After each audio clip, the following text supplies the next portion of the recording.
হতাশ অভিমান হচ্ছে, কান্না পাচ্ছে খুব। ভাবছেন সবকিছু শেষ হয়ে গিয়েছে, চারিদিকে কেবল অন্ধকার দেখছেন, চোখের সামনে সকল প্রত্যাশা ধ্বংস হতে দেখছেন। সবাই মুখ ফিরিয়ে নিচ্ছে, যা চাচ্ছেন তা ঠিক মতো পাচ্ছেন না, সবাই কেমন জানি দূরে সরে যাচ্ছে। ভাবছেন আপনি অসম্ভব কিছু চাচ্ছেন, তাই দোয়া কবুল হচ্ছে না। দোয়া করেও কোনো লাভ হচ্ছে না, তাই ভাবছেন দোয়া করা ছেড়ে দিবেন। রবের প্রতি অভিযোগ করছেন দোয়া কবুল হচ্ছে না দেখে। আসলে আপনি ভুলেই যাচ্ছেন আপনার রবের ক্ষমতার কথা।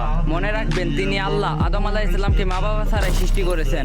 তিনি মুসা আলাইহিস সালামকে ভয়ঙ্কর শত্রুর ঘরেই লালিত পালিত করেছেন। মরিয়ম আলাইহিস সালামকে স্বামীর মধ্যস্থতা ছাড়াই সন্তান দিয়েছেন। বৃদ্ধ জাকির আলাইহিস সালামকে বন্দা স্ত্রীর মাধ্যমে সন্তান দিয়েছেন। ইসুফ আলাইহিস সালামকে কুয়া থেকে বাঁচিয়ে কৃতদাসত্ব থেকে সম্রাষ্ট্র বানিয়েছিলেন। ইয়াকুব আলাইহিস সালামের দোয়া 40 বছর পর কবুল করেছেন।